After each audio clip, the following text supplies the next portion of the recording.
Oneness Evolving here. Decided I should say who I am, because you might actually not know. And many of you might remember me as Maddie Schaefer, but I legally changed my name, so Oneness Evolving I am now. It's not just a Facebook moniker. So I'm out here in my garden because it is Wednesday and it is lunchtime, and I have spent the morning writing for GodOfMe. And if you're new to this space and you don't know what GodOfMe is this brainchild that I've had for a while. And I'm boobling a little bit because I'm outside and my husband is waiting for this Facebook Live to come up in Facebook so he can share it out to the groups where people will see it. So I always spend some time outside just showing you the garden and doing things. But it's by way of introduction. So GodOfMe is this crazy project that I came up with years ago, and it's been sitting inside me, and now I've made time for it, to help people understand how we think and how we feel and why it's so hard to change. And yes, I have been utterly inspired and transformed by the work of Dr. Joe Dispenza, and I'm in no way trying to stand in his shoes, but this is my way to serve and to make the information available to a set of people that I don't see have it available any other way. And I don't know how it's all going to work, but those are the people who don't have any money at all. But what they do have is a phone and an internet connection. So that's my crazy plan. Not going to talk any more about that. Now I'm going to show you the garden, because there's still a few things flowering. We're in, oh, hang on, there's a spider's web. I don't want to break the spider's web. We're in fall here, or autumn, depends on what words you use. So there's not that much going on, but we've still got this wonderful Lotus Lake pelargonium. See the fabulous foliage. I really enjoy the foliage. You know, flowers are great, but foliage is all year round. And look at this. I do not know what this is. This is a cutting that I took from a tree. Well, it's a bush, it's a big shrub really, and it makes the most gorgeous scented flowers, white flowers in spring. But it makes these lovely sort of quilted leaves, and they have nice colours because everything's turning. And I don't know what it's called. And I'm very glad I took the cutting. There's a white rose, because the tree is now gone. It got dug up and, you know, gone burgers. And we have lovely, I mean, look at this. There's so many flowers on the fuchsia. I love this plant, I really do. And there's just nothing missing in this plant. And the foliage is beautiful, the whole thing. I'm really fond of it. And this rose has done its big flower heads. They're a bit scruffy, they're mostly past their best. Still smell really good. But I'm also really enjoying this fuchsia, which is dangling in the sunshine. And look, there's another one of these in the back. It was one bush when it was dug out and given to me, but it broke up into bits, and so I made it into 4. So, beautiful beings, thank you for joining me out here in my garden. I'm just about to go inside and get started. Oh, look at this. Just look. Look at the sunlight. Look at the structure of that iris leaf. Isn't that just fabulous? I love it. I just love these things when I stop to appreciate them. And look at this, cineraria leaf. It's been chewed. Look at all the patterns. It's just beautiful. So this is the world outside. And I'm going to show you the Luculia because I love its leaves so much. And look at the sunlight coming through them. I just love this plant. Yeah, it has flowers. See, you can see it. That's an old flower head there with the red, I don't know what they're called, calyxes or something. I don't know the names. It's the last, very last of the flowers is here, and they're glorious and they smell really good. But I love the leaves. They're just beautiful. Look at that. So, even the cherry tree, if you just look at its trunk, look at all the textures and colours on its bark. So we're going to go inside now and I'll give you the proper GodOfMe update. But we always start out here because it's so nice, and I like to be outside and I like to share my garden with you because it's beautiful. Excuse me. It's a little bit of a throat today. Lovely to have you join me here. Hi Andrea, yay, it's you. Just move my keys out of the way. Get in here so I don't bother my husband overly. Take my head off. Close the door that I forgot to close. And here we go. Yeah, it's me. You got to know I changed my name, Andrea. So that the Oneness Evolving is not just a Facebook moniker. I'd actually made it legal at the beginning of the year. Took me a long time to find that new name, and even longer to get used to it. But now it's really me. So yeah, Maddie I used to be, but that's not my name anymore. So it is wonderful to have you here. And what I'm talking about today, of course, is what did I do? You know, I sat at my computer this morning and wrote. What did I write about? So I went back to the top of the little document, because I break everything up into small pieces, otherwise I'd get lost. I went back up to the top of the document, read it, tweaked a few things, and then I got into this chunk, which I also talked about last week, and I thought, what am I going to tell these guys? But I was talking about, you know, I'm trying to explain how it is that we end up with a bunch of memories by the time we're born. Yeah, you can call me Oneness or One. Hey, you don't know, there's no whoops, Andrea. It takes a while for people to update. And, you know, people call themselves all sorts of things on Facebook. But, you know, for me, it's a legal change. So call me Oneness, whatever you like. I'll still respond to Betty. It just doesn't do aim anymore. So, talking about unconscious memories and how do we get them? How is it that we end up with stuff that we don't even know that's inside our head and inside our body, because the 5% that we're aware of, we're thinking about, is our conscious mind, and the rest of it is subconscious and unconscious. So how does it get like that? And that's what I'm unpacking at the moment, right? Because for a long time I was working towards being able to explain how do we get chemically addicted to our own crappy feelings. And I actually managed to do that. It's like, oh my God, now what do I talk about? This is what I'm talking about, because if you want to change the fact that you're emotionally addicted to a bad emotion, you're chemically addicted to a bad emotion, and we get that way, me too, then you have to understand why it's so hard to change. And one of the reasons why it's so hard to change is that the 5% of you that wants to change is only 5% of you. The other 95% is the habitual brain and your chemical brain that's programmed by all the experiences you've had and everything else, and your genes, and your body, which has just gotten really, really used to doing and being how you're used to doing and being. And we have the ability to change that, but it tends not to happen in a moment. It can happen in a moment, but I don't want to talk about that now, or I'll never talk about the thing I want to talk about. So, unconscious mind. How do we get an unconscious mind? Well, the first thing that happens is that when your father's egg and your mother's father's sperm and your mother's egg come together, there's a mixing of genetic material, and you get a combination of genes from your parents, right? Most of us know that. And then, you know, the little zygote, I think it's called, implants in your mother's womb, and then the little two cells multiplies and grows, and it becomes a fetus, and it, you know, and all that. So you have genetic memories, and I talked about this. You have genetic memories that, you know, you're human, right? So obviously you have the genetic coding for a body, but also from our parents and possibly from the grandparents, and we're not sure, you know, well, no, the researchers don't know whether it comes from grandparents as well.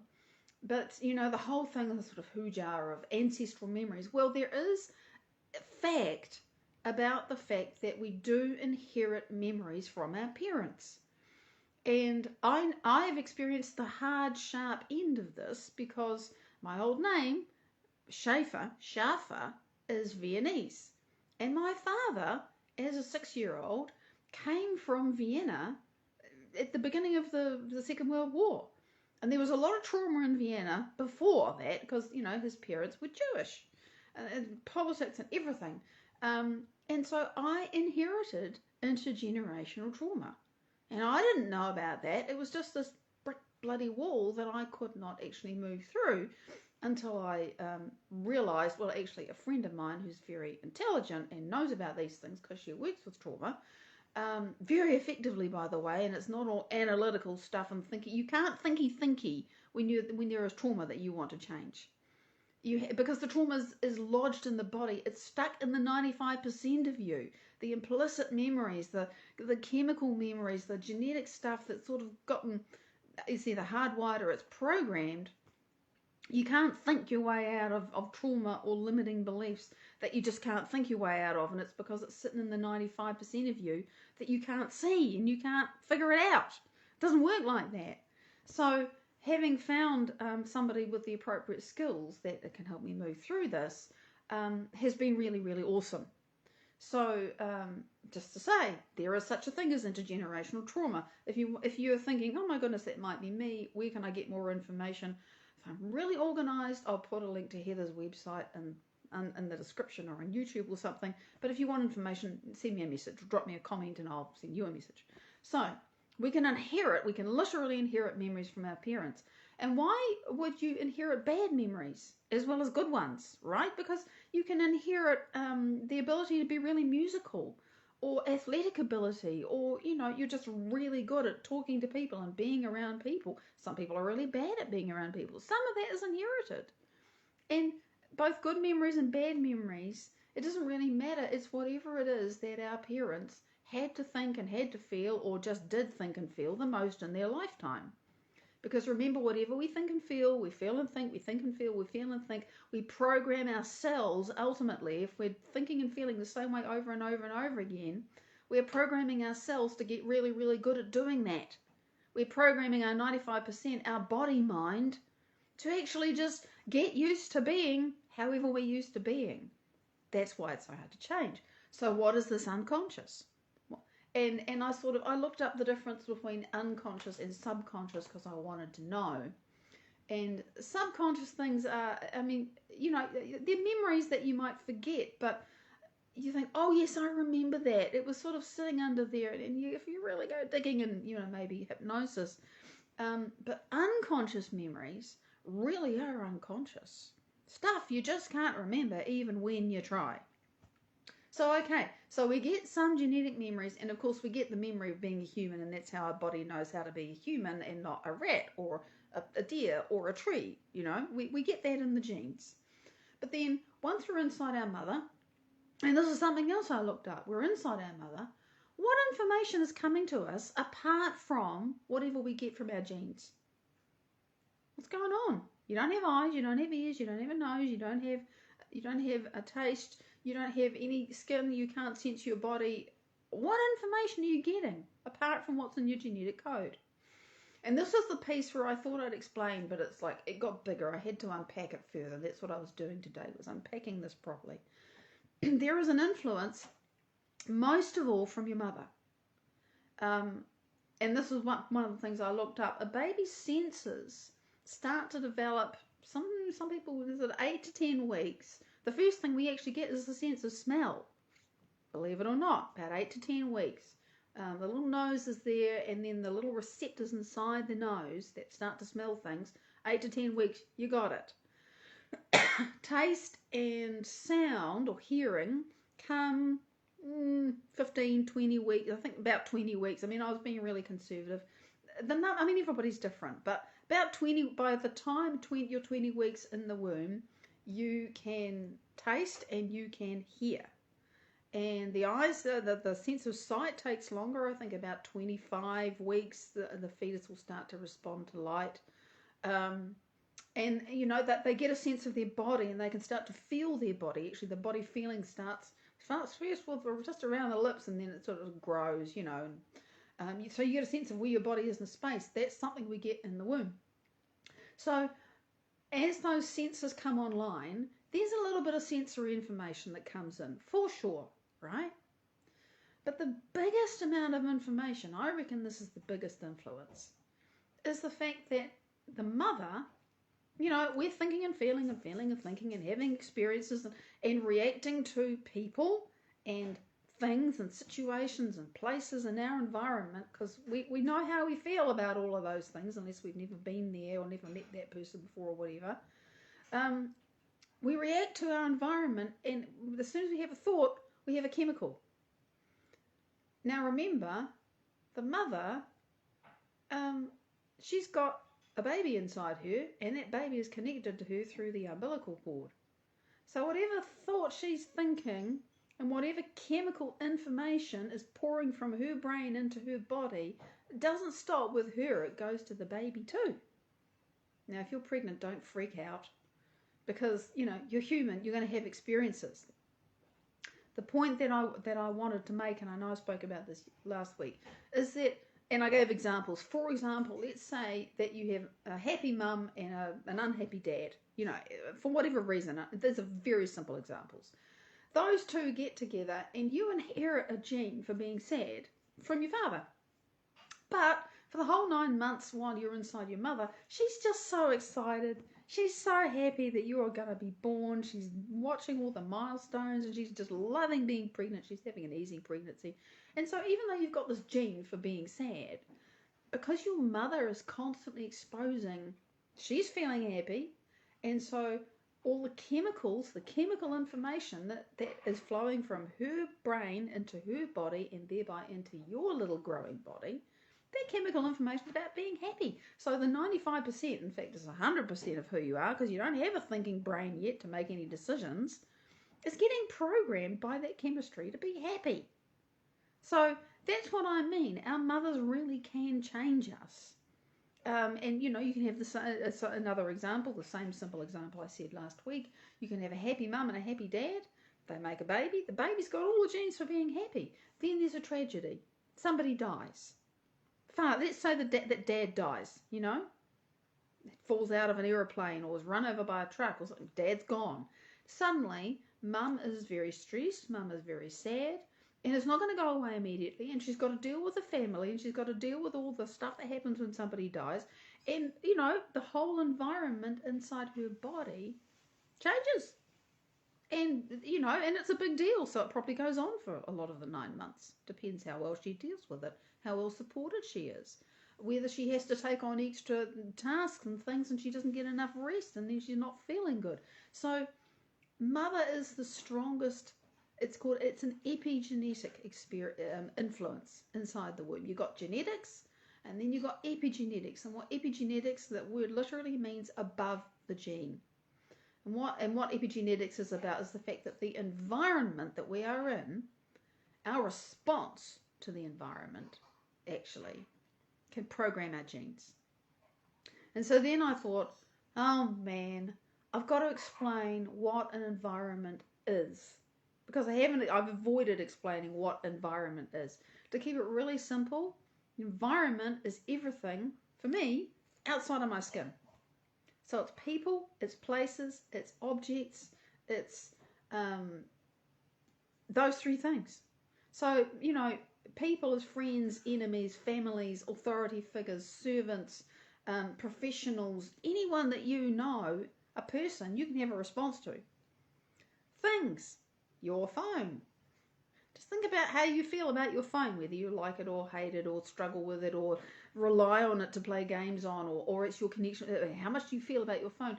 How much do you feel about your clothes, about the other person's clothes or your car or your horse or however you get around. Everything that we have that is in the world, we have a response to because we know how we feel about it.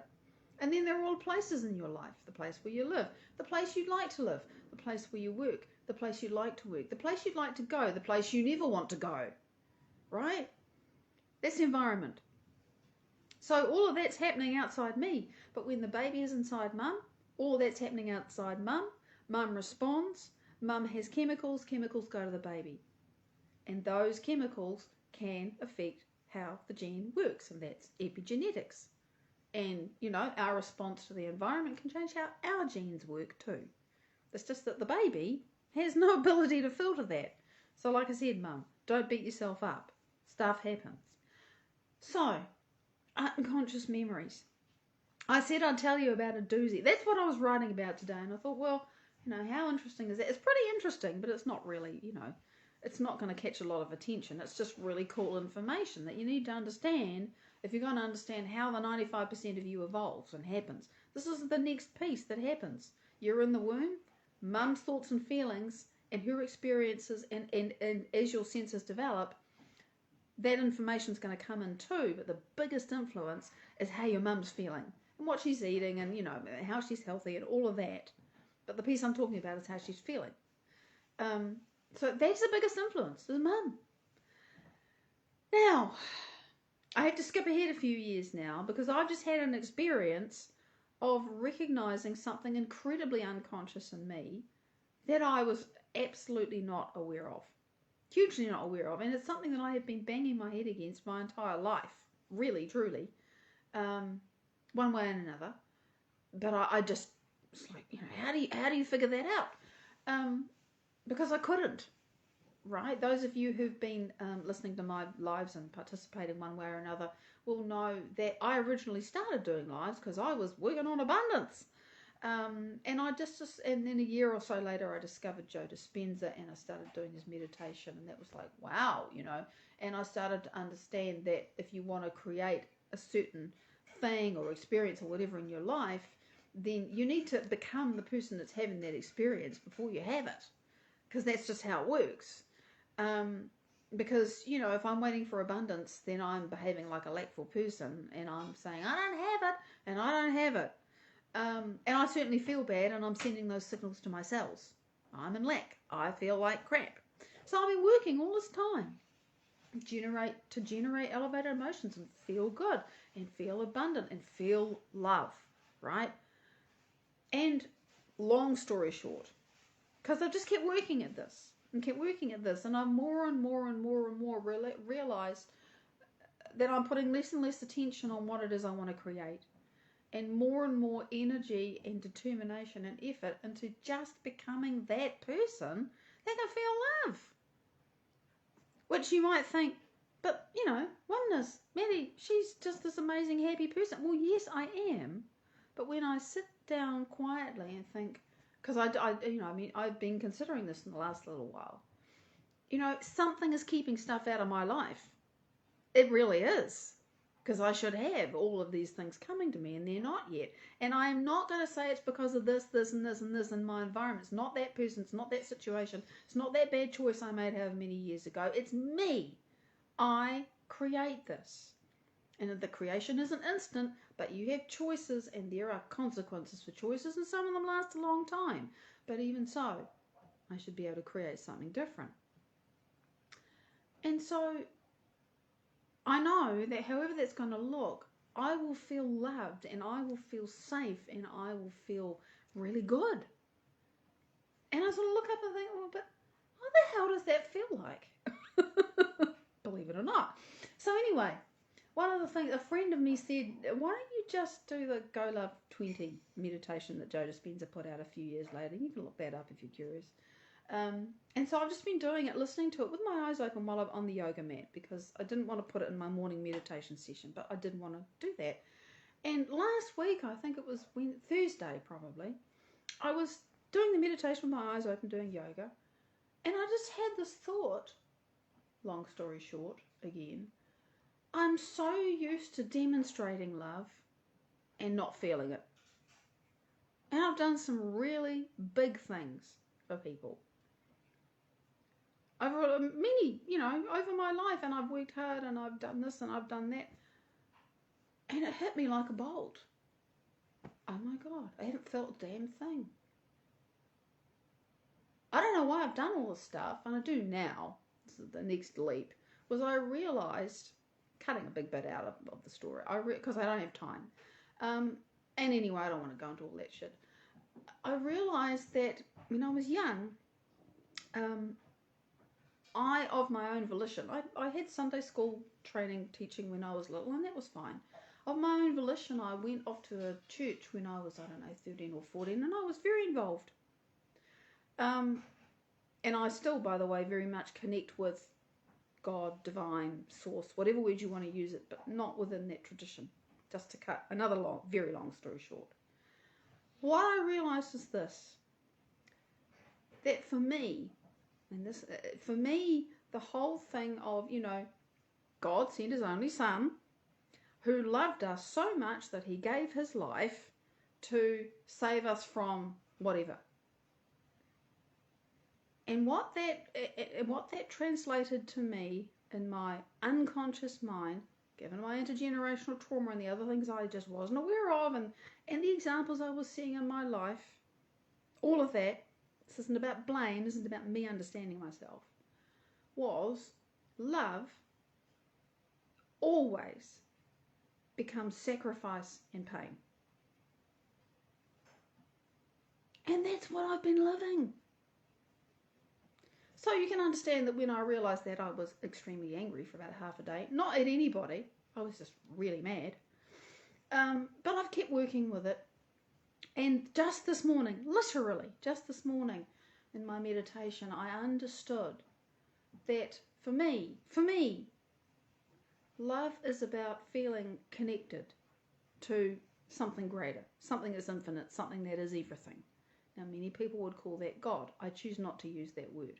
That's just what works for me. Is to feel so connected with that I am one with it. There's no mistake I changed my name to Oneness.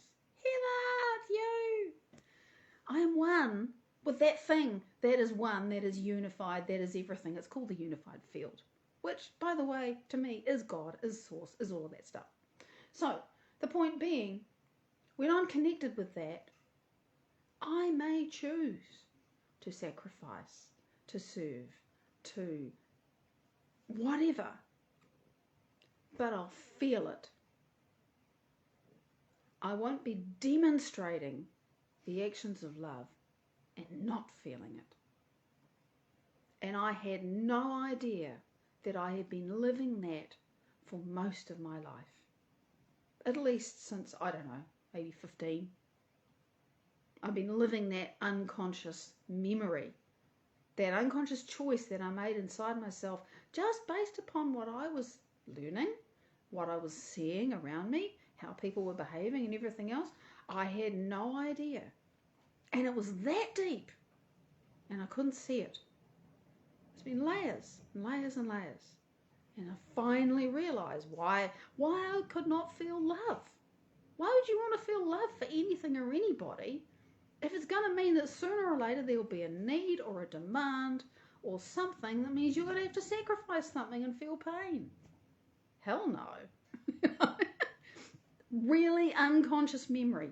And I'm telling the story not for you to say, oh, poor you.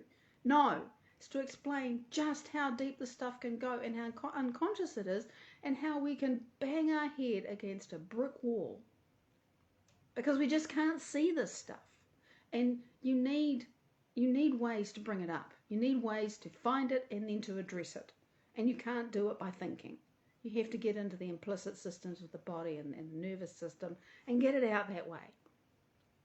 So that's what I wanted to explain. This is our unconscious. These are the things that hold us back. This is why change is so hard. This is the 95%, and that's what I'm writing about. To come back to what I was doing this morning.